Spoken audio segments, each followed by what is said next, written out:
Okay, so unang tanong. Ayon sa Romans chapter 4, doon sa nilatag ko dahil hindi mo natutulan, si Abraham ba ay Objection, Mr. Moderator. Okay. Ano objection, bro? Ano mo objection, bro? Yes, huwag siyang magsabi na huwag tutulan kasi 10 minutes kung tinutulan yung sinabi niya. Nag-assume Okay. siya na hindi ko na tinutulan. 10 minutes kung 10 minutes kung pinahayag yung tutol ko eh. bro? May counter ka ba, Pastor? O... hindi niya natutulan kaya ito tutulan niya. Okay. Okay, sige. Bilang moderator, hindi ako judge para magsabi kung sino yung tama at mali, ano? So, iwasan lang natin yung mga medyo masasakit na salita. Okay, Pastor. Tuloy, Pastor. Okay, so ayon sa Roma 4, may mababasa ka ba dyan na faith plus works equals salvation? May mababasa? Wala. Objection, Mr. Moderator. Objection, bro. Ano objection, bro? Hindi yan ang aking, hindi ko trabaho magpatotoo kaya huwag niya akong hanapan kasi negative ako ngayon. Magtanong siya doon sa latag ko. Hindi ako nagpatotoo na may mababasa dyan sa Romans 4 yung sinabi niya. Hindi ko sinabi yun. Okay. Pastor, Hindi ko latag yun. may counter ka ba? Ako dito ang affirmative, ako ang naglatag, siya ang tumibag. So, Romans chapter 4, ang latag ko. Hindi dapat ang negatibo ang maglatag, kundi ang affirmatibo. Okay na, gets ko na. Okay, bilang moderator, kailangan ko na mag-moderate sa inyo. Dahil sa wala naman po ako narinig na sinabi niya yun sa Romans 4.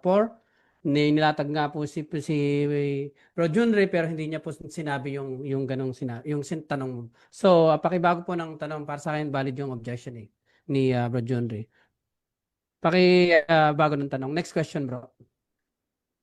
Ayon sa Roma chapter 4, sa nilatag ko, si Abraham ay inaring ganap. Objection, Mr. Moderator.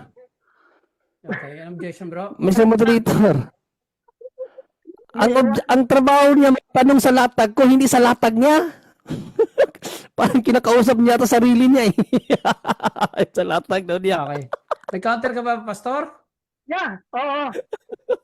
Ang trabaho, iko-correct ko lang si John Ray Moderator. Counter ka ba, bro? Counter ka, bro? Ang counter ko ay, ang trabaho... Pagka mga election, mag-counter ka. Correct. Mumurak mo ka correct. Ako na, bro, John Ray. Ako na, bro. Tibagin ang nilatag ko at sagutin mo yung tanong ko. Tanong ko yun. Okay. Sagutin. Okay. Alright. Okay. Mr. Moderator, clarification. Ayon sa role, sa first interpolation, ayon sa nilatag, hindi ayon sa nilatag niya. Okay. Sa nilatag ng speaker. Okay. Ulitin ko, no? Mag-moderate uli ako at Pastor, Pastor, isang objection lang both side, bro. Dahil wala akong narinig doon sa nilatag niyang ganun, Pastor.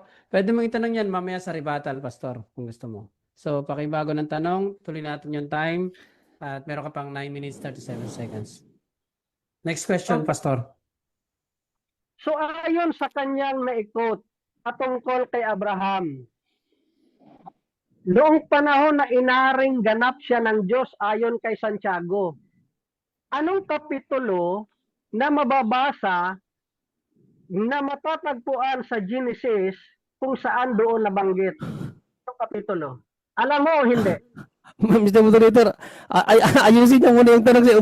Umabot siya sa Mars. Anong Genesis?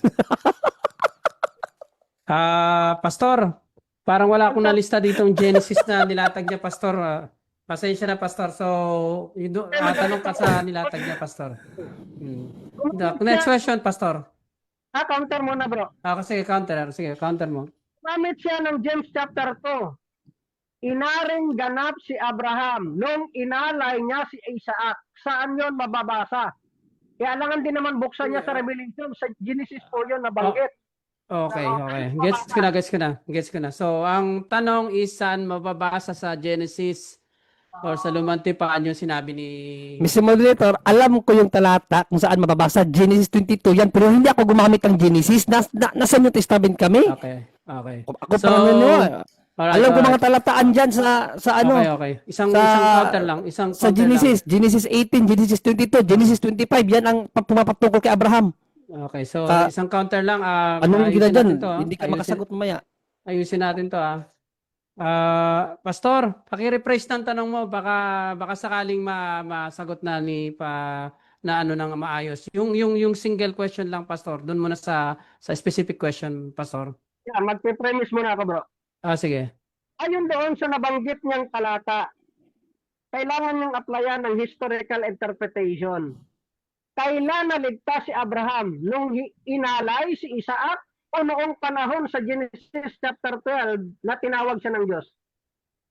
Mr. Moderator, hindi nga siya pwede magtanong sa akin doon kasi sa first latag ko, dito pa ako sa New Testament. Ano ba naman to? Hindi makaintindi. Okay, Hindi makaintindi sige, eh. Gumagawa ng sariling role, Mr. Moderator, hindi nakikinig sa role mo. Okay. Counter objection, bro. Meron ka? Yeah. Ginamit niya si Abraham na nag-alay kay Isaac. So yung tanong konektado doon, kailan siya naligtas? Nung inalay si Isaac? Na inari siyang ganap? O noong panahon na Okay. tinawag siya ng Diyos sa Okay, Genesis? counter objection lang naman yan. Genesis Pastor, pa rin. So, Genesis pa rin. ganito gawin natin, mag-move on tayo dun sa question na yan, Pastor, no? Ibahin mo na lang yung, kasi hindi naman siya umabot sa Genesis, Pastor. So, ibahin mo na lang yung tanong mo, Pastor. Doon na lang sa nilatag niya. Next question, Pastor. Ang tinatag mo, nung inalay niya si Isaac, doon ba siya naligtas? Hindi na klaro yung boses mo, mahina masyado yung boses mo. Okay. Doon sa pangitang ginamit mo na inalay niya si Isaac at inaring ganap, doon ba si Abraham naligtas? Kung ating titingnan ang pahayag ni St. James, sa pahayag ni St. James, ang kaniyang pananampalataya naging ganap sa kaniyang gawa, yung pag-alay niya kay Isaac. So ang perfection of his salvation nagsimula nung faith niya at nung ginawa niya yung utos ng Diyos kay Abraham. Kaya nga sabi sa James 2 Next na question. naging ganap ang kanyang pananampalataya dahil sa kanyang gawa. Next Magkasabay nga yan.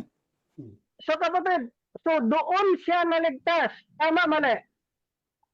Anong doon siya naligtas? Aklaruhin mo kasi anong doon siya naligtas?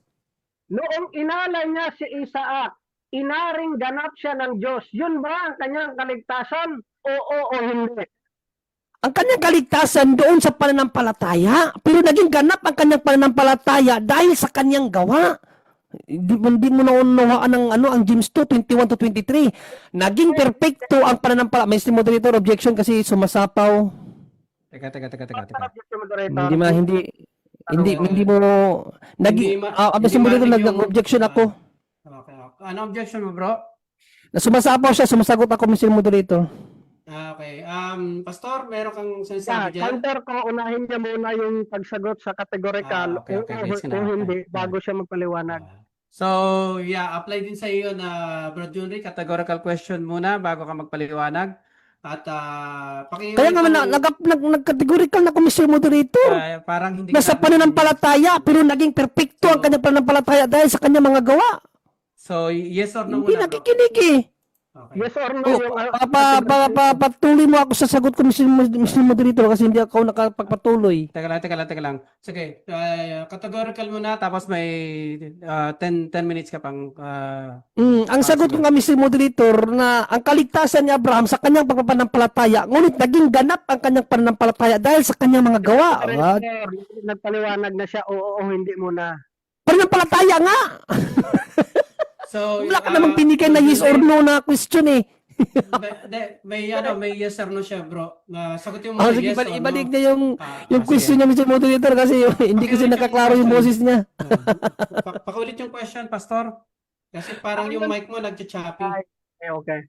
Ayon sa pag-aalay ni Abraham kay Isaac, at sinasang inari siyang ganap ng Diyos. Sabi ko, yun na ba ang kaligtasan? Oo o hindi? Slowly. Ulitin ko pa. Hindi na, kasi ang kaligtasan ni Abraham sa kanyang pagpapanampalataya, kasi once you have faith to God, may kaligtasan ka na agad dyan. No, 2 Corinthians 6:2, the salvation is now. Kapag nanampalataya ka ngayon, kaligtasan mo na yan. Pero ang kanyang pananampalataya naging ganap dahil sa kanyang mga gawa. Hebrews, James 2:22. O basahin Next question, natin. bro. Next question. Okay, next question na. So, ibig sabihin, hindi yung sagot mo, hindi iyon ang kaligtasan ni Abraham dahil ligtas na siya. Objection, Mr. Moderator. Objection muna. Objection, Ako. bro. Objection, bro. Naghindi ako doon sa kanyang question, hindi sa sinabi ng Bible. Yung question niya na doon ba sa kanyang pag-alay na naganap ang kaligtasan, doon ako naghindi. Okay. Okay, gets Ang ka. question mo kasi doon ba pagkatapos niyang mag-alay ang kaligtasan ni Abraham? May counter ka, Pastor? Sa Tatanong tanong. ka na. Sige. Oo. So, kung hindi doon naligtas si Abraham, saan siya naligtas? Sa kanyang pagpapanampalataya nga, pero ang kanyang pagpapanampalataya naging ganap dahil sa kanyang mga gawa. O, basahin ko na lang, naman to, di makaintindi. Dito ay makikita mong magkalakip ang kanyang pananampalataya at mga gawa at naging ganap ang kanyang pananampalataya dahil sa kanyang mga gawa. Biblikal yung sagot ko sa'yo, hindi yan akin lang. Hindi ako katulad mo na sumasagit ng sariling sa'yo. Next question, bro. Next question. Next question. So, kung hindi dito naligtas si Abraham dahil ligtas na siya sa pananampalataya, ang kanyang gawa rito ay bunga o dahilan ng kanyang kaligtasan. No, ang gawa kasama ngayon sa pananampalataya, yung sinasabi kong to have faith to believe, magkasama yan, hindi yan magkahiwalay. Ang sinasabing bunga, yung gawa, yung inalay niya si Isaac. Hindi mo naunawaan what is faith. Hindi mo naunawaan pala what is faith. Faith and works is not inseparable. Iba yung bunga, to obey yun. Maging Next obedience ka question, sa bro. pananampalataya mo. Di mo pala naunawaan yung faith sa Bible eh. Next question. Okay. So, hindi naligtas si Abraham nung Mr. Moderator, yung mic niya nawawala na hindi ko na Parang nakaklaro yung nawawala. boses niya. Oo. Pakiulit pa, Pastor. Hindi naligtas si Abraham noong inalay niya si Isaac. Pero yung pangalawa mong sagot, Objection, Mr. Moderator. Objection. saglit lang, nagpe-premise Objection, ako. objection muna ako. Mali yung pagkaunawa mo sa sagot ko. Mr. Moderator? May counter ka ba, Eh, Pastor? objection ako, Mr. Moderator. Sige, Gets ko yung objection mo. para sa mga manonood. Kasi na misrepresent niya yung sagot ko sa kanya na parang sinabi ko na hindi naligtas si Abraham nung inalay si Isaac. Hindi yun ang sagot ko. Na hindi naligtas Okay. dahil sa pag-alay kay Abraham, hindi. Ang tanong mo sa akin kasi, ang tanong niya kasi sa akin kanina, Mr. Moderator, ang kaligtasan ba ni Abraham doon after nang ialay si Isaac? Yun ang tanong niya. Sabi ko, hindi. Dahil ang kaligtasan, nung nanampalataya si Abraham. Okay. Pero yung pananampalataya kasi, biblically speaking, may kasamang gawa yan. Kaya nga, Gets ko na, bro. magkasama ang gawa at pananampalataya. Objection lang yan, objection lang. May counter ka Oo. ba, Pastor? May Yung counter ko, kasi nga sinagot niya kasi hindi dahil ligtas na si Abraham. Tapos, tinanong ko ulit siya, so ibig sabihin na magkasama ang faith at work. Okay. Bakit sinagot niya hindi? Dapat sinagot niya oo dahil magkasama yon. Ang hindi, bro, Okay, yung sige. sinabi mo kayo lang Okay, na teka hindi lang, bro. sa, hindi, Ako na, Brad. Ako na, Oh, Brad. sige, Mr. Ako na. Moderator. Kasi nagiging policy of moving the goalposts na yung nangyayari, no? So hindi na maganda. So Pastor, pwede mo bang itanong sa kanya kung ano yung pagkakaintindi mo sa sagot niya, hindi yung kung ano yung pagkakaintindi mo sa unang sagot niya lang. Kasi yung pag sinabi niyang hindi, may paliwanag siya eh. Doon ka sa paliwanag niya pumunta, Pastor. Paki-rephrase yung question, Pastor. Kasi pag sinabi niyang hindi ibig sabihin hindi yung tinutulan niya kung ano yung pagkakaligtas ni Abraham. O kung ano yung sinabi niya na doon dahil sa hindi, doon ka magtanong, Pastor. Okay ba? Sige, Okay. next question po, Pastor. So, Okay. ano ba ang kaligtasan sa inyo? Mr. Moderator, ang pinagbadidebatihan, Mr. Moderator, is justification by faith alone, hindi yung kaligtasan. Objection, moderator. Ang justification hindi ba patungkol sa kaligtasan? Hindi, okay. Magde-decide na ako, no? Kasi hindi naman ako debater, kaya hindi ako pwedeng tanongin, bro. Ang topic natin is faith alone, justification by faith alone, bro. Dahil affirmative ka, bro, at dahil yun ang kailangan mong patindigan, yung faith alone, bro. Hindi yung kaligtasan. Salvation yun, bro. So, para sa Specific akin, tayo, specific. wala akong ano, hindi ako para mag-judge kung sino ang tama at mali, bro. Kaya lang bilang moderator, paki-rephrase ng tanong pastor, pa-focus sa topic kasi Focus sa nasa topic. rules naman yan, out of topic is not accepted. Ano ang pagkakaintindi mo sa word na justification? Ano ang definition mo dito? Well, sa Biblia, dalawang pakahulugan niya, pinaging matuwid at pinaging banal. Yung pagiging pinatuwid at pagiging banal, yan ba ay sa kaligtasan o resulta ng kaligtasan?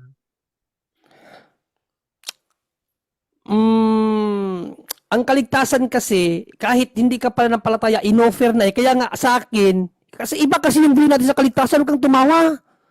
Sa amin may objection, mayroon kaming objective salvation. Hindi ka pala ng palataya, inoffer na ang kaligtasan. Kaya hindi tayo magkapareha ng theology. Kaya nga ayaw ko sagutin ng kaligtasan kasi specific tayo sa justification. Unawaan mo ba? Tawa ka pa dyan.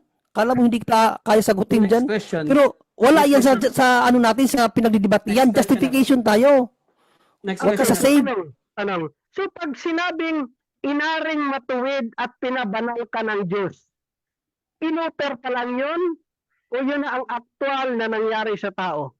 Ano, pakiulit kasi yung boses mo kasi parang robot, di mo nakaklaro, ano? Pawala-wala, bro. Pakiulit, bro. Okay. Noong sinabi ng Biblia, ang salitang justification ayon sa iyo ay pinabanal at pinuwid at pinatuwid ng Diyos. Kung ang isang taong pinatuwid ng Diyos at pinabanal, inoffer pa ba sa kanya ang kaligtasan o ligtas na siya? Yan talaga ang aktual. Categorical, bro. Actually, Rodrigo. both siya eh. Both Okay. siya. Kung 20 isasali mo ang seconds. kaligtasan, both siya kasi nung namatay si Panginoong Kristo sa krus, yun ang offer. Kaya nga, Hebrews 10:14, offer himself. Inoffer niya saan? Sa tao. Kaya tayo pinaging banal dahil sa pag-offer niya at kaya nagkaroon tayo ng kabanalan dahil nanampalataya tayo. Next So, question. both bro. ang sagot ko dyan. Next question. So sabi mo kanina, wala na siya labot, hindi siya kasama o magkaiba ang salvation sa justification, tama? May sort of pagkakaiba kasi nga 1 John 2:2, pati yung mga hindi manampalataya kasama sa kaligtasan. Hindi pa sila justify pero kasali sila sa kaligtasan. Kaya nga sabi ko, huwag kang umabot sa kaligtasan kasi malawak yan. Justification lang tayo. Wala ka na sa team mo, ikaw pa naman ang affirmative. Pero pag sinabi ng Diyos na Abraham, pinatuwid na kita, yun ba ay ligtas na o hindi? Pinatuwid na nga eh. Kasali na yun sa kaligtasan. Kasi tuwid na nga siya eh. Kasali na siya sa kaligtasan. Pero naging ganap ngayon dahil sa kaniyang gawa. Yun nga sinabi ni Mr. Moderator. Excited man to. Hindi pa nga tayo, Mr. Moderator. Pastor, tapusin mo siya. Meron pa siyang Excited 7 masyado. seconds. Sige, bro.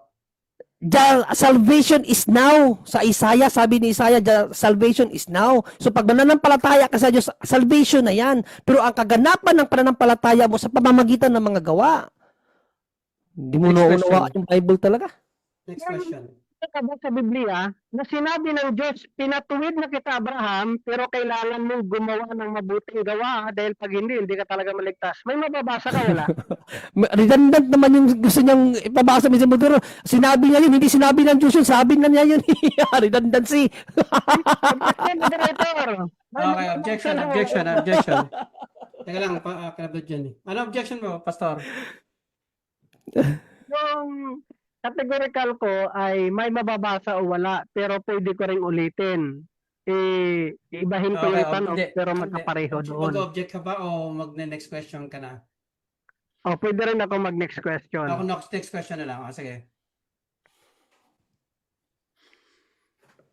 Saan nakikita ang aral sa Biblia na si Abraham ay kailangang manampalataya at gumawa para maligtas?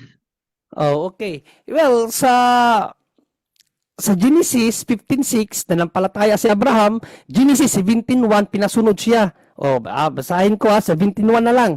Sa 17:1, nang siyam na taon si Abraham, nagpakita sa kanya si Yahweh at sinabi, "Ako ang makapangyarihang Diyos, sumunod ka sa akin at iingatan mong walang dungis ang iyong sarili habang ikaw ay nabubuhay." Hanggang kailan siyang susunod? Habang buhay. Question. So pinagpasunod siya. Tapos ang pananampalataya niya, Genesis 15:6, nanampalataya si Abraham kay Yahweh. Next question na, So, bro. diyan siya naligtas sa Genesis 17 o sa Genesis 12? Sa pananampalataya nga niya, sa pagpananampalataya niya, mayroon na siyang kaligtasan kasi nga, Objection Hebrews moderator. 11:6, Hebrews 11:6, Okay, ang teka lang, mananampalataya, teka lang, kinakailangan objection. ng Pakinggan natin ang manalig. objection. Objection mo po, Pastor. Okay, sabi ko diyan siya naligtas sa Genesis 17. So, kung lagyan natin ng categorical, oo o hindi. Bro John Ano yung si moderator na yun? Hindi ko mag-gets Diyan daw ba siya naligtas sa Genesis 17? Categorical, oo. So o the hindi. moment nga nanampalataya sa Mr. Moderator, may kaligtasan na si Abraham. Sagat ka muna ng oo o hindi, bro. And then Paulitin niya question. yung sagot at tanong niya kasi ang tanong niya talaga, Okay, so hindi ako na malinaw. lang. Ganito. Diyan daw sa Genesis 17, diyan daw ba naligtas si Abraham? Oo o hindi? Ay, hindi kasi sa 12 pa lang nanampalataya na siya eh. Sa Genesis 12, tinawag siya ng Panginoon, nanampalataya na siya. 11:8 ng Hebrews, ang sabi sa 11:8 ng Hebrews, hindi maaring kalugdan ng sa 8 dahil sa pananampalataya, sumunod si Abraham nang siya'y utusan ng Diyos upang pumunta sa isang lupaing ipinangako sa kanya. Sumunod siya kahit hindi niya alam kung saan siya pupunta. Magkasama Next nga yan, question. pananampalataya at pagsunod. Next question. Okay. So, susundan kita sa nilatag mo ha. Genesis 12, naligtas na siya. Hindi pa inalay si Abraham. Ay, hindi pa inalay si Isaac. Tama? Hindi pa kasi sa 22 pa yung pag-aalay eh. Sa Genesis 22 pa yung pag-aalay eh. Okay Oh. na ako ba? Okay. Okay na? Okay. Okay. I-wave mo na yung 1 minute. Okay, no problem. Tapos na pala. Akala ko ano nangyari. Tapos na pala yun. Ay, ang ganda. Ganda ng ano. Salamat, basta. Salamat. Medyo nagkakatuwaan lang po dito sa ating labanan ng